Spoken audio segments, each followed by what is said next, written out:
Because most of the time, the folks who are really after the truth, if you're looking at it in history, and the folks who are speaking truthfully about certain things, um, yeah, they tend to be vilified.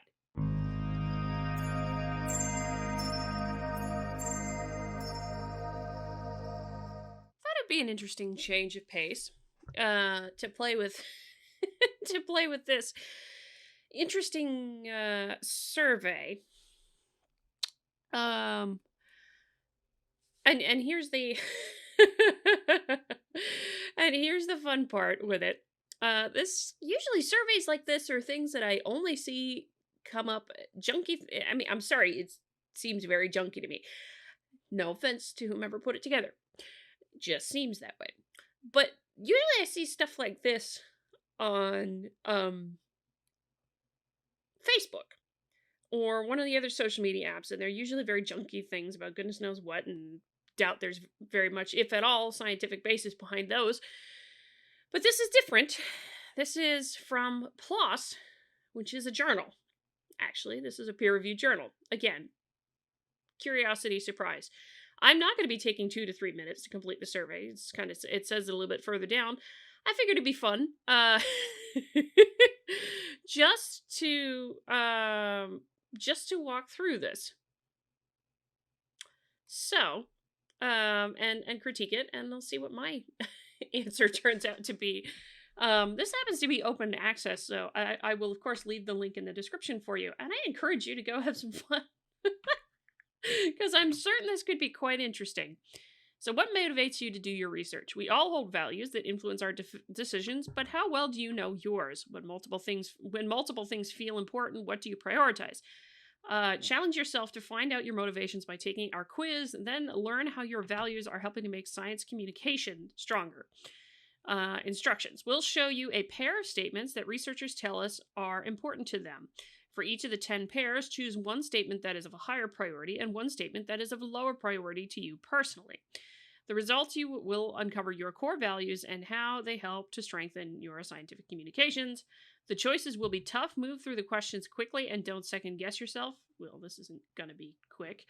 It should only take 2 to 3 minutes to complete. Good luck. So, 10 things here. So, here's the first two. Improving the peer review process so that it is fair and impartial. Improving public trust in science. This immediately actually sets a false dichotomy. Reason being, you could think that improving public trust in science, you could think that improving the peer review process is important because it will improve the public trust in science. And therefore, they end up both being of equal prioritization for you. Or you could also be after peer review process being fair and impartial because you want to reduce bias and therefore make sure we have more rigorous research that's presented and all this jazz. And that could be another reason you end up prioritizing that, because again, also reducing bias related stuff would help to improve public trust in science. Those two things are not mutually exclusive from each other. And like improving public trust in science could have many other things layered to it, but you could think the most important thing to improving that public trust is making sure that the peer review process is fair and impartial. Which peer review does have problems. I've talked about it before. So I am not sure what to say here for myself, because I actually rank these both as pretty evenly in priority. I don't rank them as one lower than the other or one higher than the other in reality. But you notice you're being forced to... Hang on a second here. Why is my... Okay, sorry about that. I had to check for a second because it seemed like my cursor was being funky, and I couldn't figure out quite why. But to me, I don't rank these two things as being one higher than the other, necessarily. So, I mean, I'm going to pick a ranking right now just to move through this, but, again, I wouldn't necessarily consider it. You're being forced to put one as higher or lower than the other. Next up. Teaching and guiding younger researchers in order to help them build their careers, or allocating fair and accurate credit to help researchers build their careers. What if teaching and guiding younger researchers involves teaching them how to allocate fair and accurate credit to help people build their careers? I mean, those two things are on even keel for me again. So I don't understand that again. So I'm just honestly picking this. This is why I don't like these things. Um, Improving how we validate and verify published research. Improving how we demonstrate that even small contributions in science can make a big difference in the world.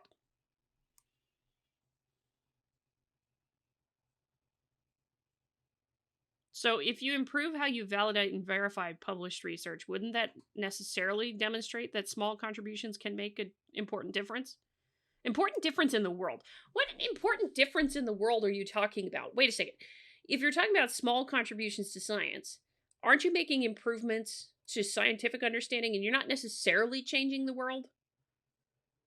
Changing the world mentality is probably one of the worst things in the world right now. Given that, you will never change the world to be according to your ideals. You will be perpetually disappointed. Um, so yeah, forgive me if I don't find that one encouraging. I'm kind of more after I kind of given that some junk research does exist, I would like to see better validation and better verification on published research, particularly before it's published. I want others to trust and build on my research. I want to try new ways of sharing research. Yeah, I tend to lead more toward the trust if I'm doing research on something, trust and build on it. Um Rather than new ways of sharing, particularly because I talked about Twitter science at one point on this channel. Twitter science is a mess. It's like the new iteration of the study show thing in the news media, except now it's scientists who are sharing other scientists' stuff without being critical of it because they want to share somebody who's done good stuff. I mean, there's the whole heterodox STEM Substack article on that, so I won't belabor the point here, and I did a video on it, so I'm not going to belabor the point again. Like I said, I want others to trust and build my research. Yeah, I take a higher priority in that. I want to demonstrate that all evidence is worth sharing, even if it results in negative or null outcome. I want to demonstrate that I conduct the most high quality, rigorous research possible. I don't really care about demonstrating that for myself because, the thing with this is that I'm not in this for myself. I'm not in this to prove that I'm amazing. That's not the point here. So I would automatically rate that as lower priority because if I'm going after all evidence, everything that's worth sharing, and I'm sharing the truth regardless of whether or not it ends up being a good thing or not, regardless of whether or not it ends up in a favorable light in society's eyes, then I'm doing my job as a scientist because I'm going after the truth. And I do it to the best of my ability. This is the thing. If you are after the truth, if you are zealously after the truth, then you definitely want to see all evidence. You want to see the most rigorous analysis associated with that evidence, but you're sharing everything and you're not just focused on padding your career by putting out something that will advance the science in a particular way that benefits yourself. And that's what that second one says to me is it's like you're putting it out and you're more interested in having it benefit yourself. If you're saying that I want to demonstrate that I conduct the most high quality research possible, because if you're just demonstrating it, what does that mean? You're getting into high tier journals, and you're getting into high tier journals just because you're publishing something that is popular or in along the same line as what the world is tending to think. You're following mainstream consensus, not challenging it. If you have an evidence that happens to refute some kind of consensus, the mainstream consensus, then that deserves to be shared just as highly. So yeah, that one I actually do rank higher. All right. Buzzing along. I want to ensure that everyone can publish in an OA being open access, journal if they choose. I want my research to help shape public policy. Okay, communality. If I'm operating on the principle of communality, what am I interested in? Scientific knowledge being available and accessible to all. Open access journals are immediately something that other researchers can access with ease, as well as other people in general public and news media and what have you can access it without having to deal with the paywalls that come with most journals currently. So if I'm most interested in communality, yes, I automatically rank the idea of having everything be able to publish in an open access journal if they choose to do so. I would rank that higher than shaping public policy necessarily. That said, I don't rank it all that much higher because, well, actually, no, the way this is phrased, I stand corrected. I want my research to help shape public policy. Yeah, sure, if it can help do that, but at the same time, I'm being careful about the fact that I don't want to be influenced. Let's see. You have to separate what you want policy-wise from what your research is. Because if your research doesn't support the policy you inherently want, there is a tendency to bias your research so that you can get support for the policy that you want in public policy. So I'm going to go with this, though, not necessarily much higher, but in that. So let's see. I want to promote and support my peers in the community. I want to be globally recognized for accomplishments in my field. Oh, you all should be already able to figure this out for me. I don't really give a damn about, about the accomplishments and achievements. I have said this publicly. I have said it privately. The awards and accolades you get as a scientist, to me, yeah, they're wonderful. They're nice recognition. You've done great stuff. Not the most important thing in the world to me. Because as I've said before, I'm after the truth as a researcher. I'm not after fame. I'm not after being famous as a scientist. That's a stupid thing. Because most of the time, the folks who are really after the truth, if you're looking at it in history, and the folks who are speaking truthfully about certain things, yeah, they tend to be vilified, not recognized for their accomplishments. Not well, immediately recognized. Let's put it that way. Like think about it for Galileo for one thing, making it very clear that the Earth revolves around the sun, not the other way around. Goodness knows he was put in house arrest for all sorts of things for violating stuff, and it's one of the most fundamental foundational accomplishments of scientific research of its time. And he wasn't really recognized such until later on in history, much later on in history, but he was vilified for it at the start. I want to promote, yeah, I mean, I would put that higher for me. Prioritize, okay. I want my research to inform decision-making at both the societal and individual levels. I want to exchange knowledge and learn from different perspectives. This is tough because, for one thing, for those of you who are reading this who might be scientists in different fields, it depends upon the field that you're in, and if you end up doing more basic research or more applied research in here, where would your research end up? Could have sworn I heard a cat doing something. Where would your research end up? If it's applied research, yeah, you may really want your research to inform decision making. If it's not, well, you're not informing society as much as you're really intent on improving basic foundational understanding of some phenomena. I want to exchange knowledge and learn from different perspectives. To me, this is more important to me in terms of exchanging knowledge and learning from different perspectives, because that is how you get at the truth. You have to have diverse and divergent perspectives to get at the truth. Hence the reason that one is a little bit more important to me than whether or not my own research informs decision making, which research-wise, what I do on the outside is a bit more applied than basic. So, anyway. Continue.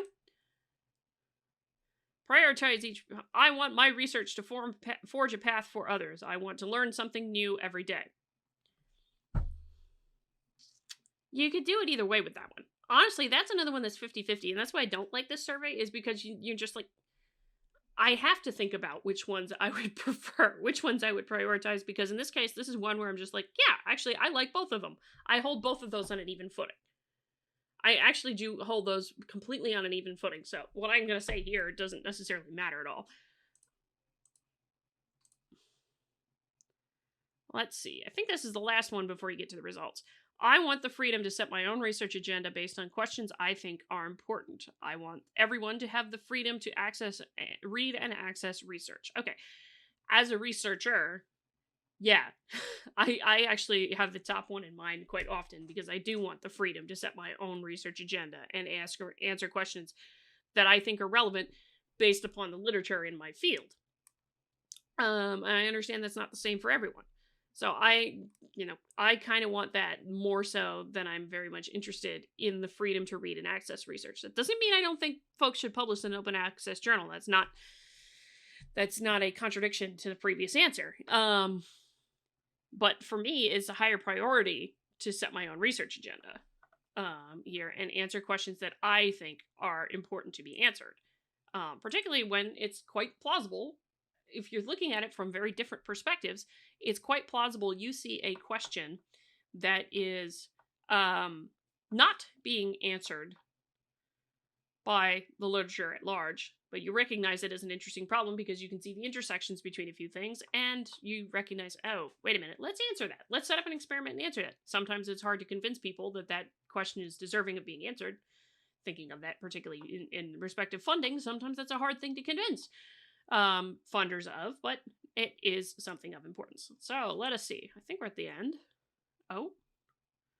Select the statement that best represents you. By the end of my career in research, I most hope my colleagues will think of me as.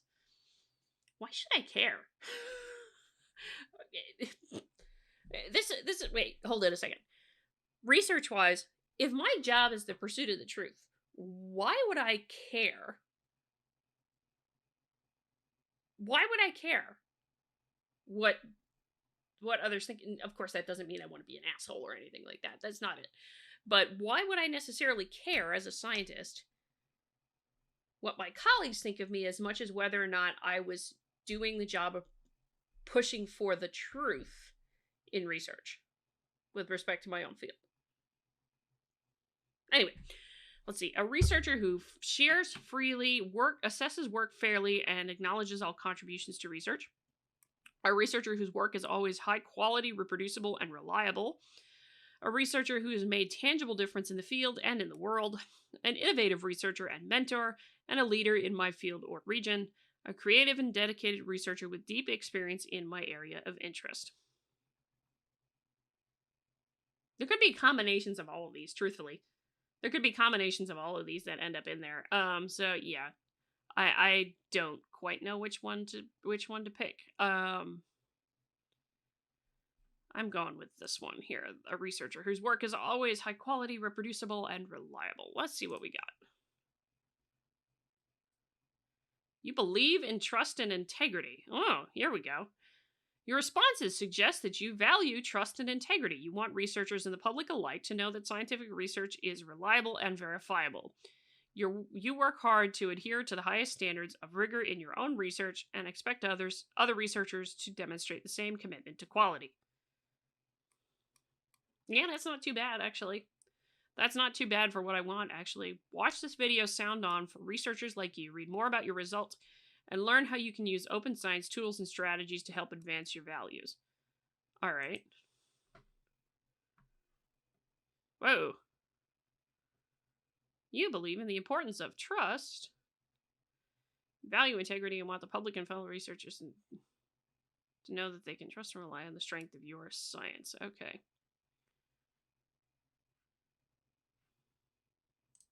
Oh, shoot, not there. Hang on. Oh, no. Pardon that hiccup for a moment. Oh, goodness. All right, we'll play it right here. Hello, Foundation Builder. Research needs trust, shaped by people like you. Making all scientific evidence readily available. And fostering more transparent research. Your work enables future discovery and moves people forward. You lay the foundation, and we'll partner with you to help others build upon it.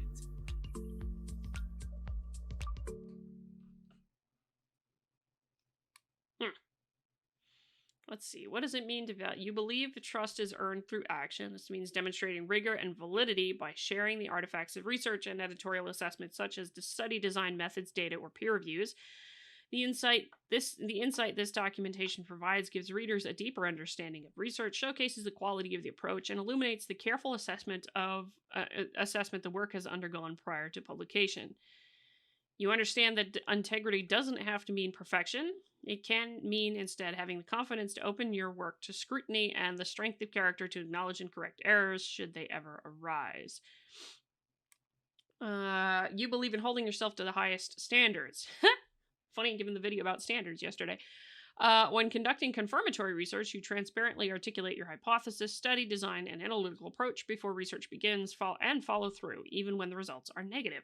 You avoid selective reporting, statistical obfuscation, and other forms of misdirection and manipulation. Yeah, I get annoyed when I see that. Okay. Well, that's interesting. Here, I wasn't expecting that. This is certainly interesting. I would find there, obviously, I've already given you my critiques because I'm just like, some of that is like six of one, half dozen of the other. And as with most of these things, people probably fall into more than one. They're just trying to get it into one thing here, but the people will truthfully probably fall into more than one. Anyway, why don't, if particularly if you are a scientific researcher yourself, university or otherwise, I'd be curious if you took this test, what your what your type of researcher or your values in research are, or something like that. And put that in the comment section. Let me know what you think. That's it for now. Hit the like button on the way out the door if you like the video, comment on the video, share the video, subscribe to the channel, all that good jazz. And until next time, I'm Adrian. Stay curious, everybody.